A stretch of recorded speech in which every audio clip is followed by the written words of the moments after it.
Tushuninglar, jon ukalar, mashina minib tirishlik qilayotgan, mashina minib yurgan birodarlar tushuninglar.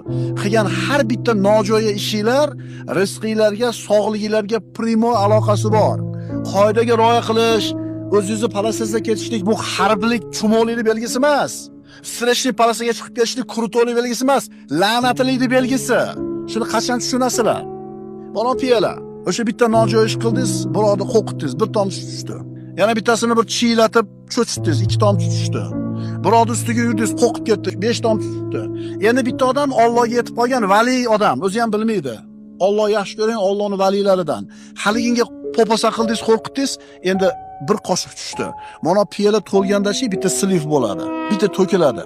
Ko'payib ketganda bitta chuqurga tushib ketasiz. Birovni bor mashinasini urasiz. Borib stolbani urasiz. Qayoqdan keldi bu musibat? Sen o'zing so'rab olding bu musibatni. Tushuninglar jon ukalar, mashina minayotganda Allohdan qo'rqinglar.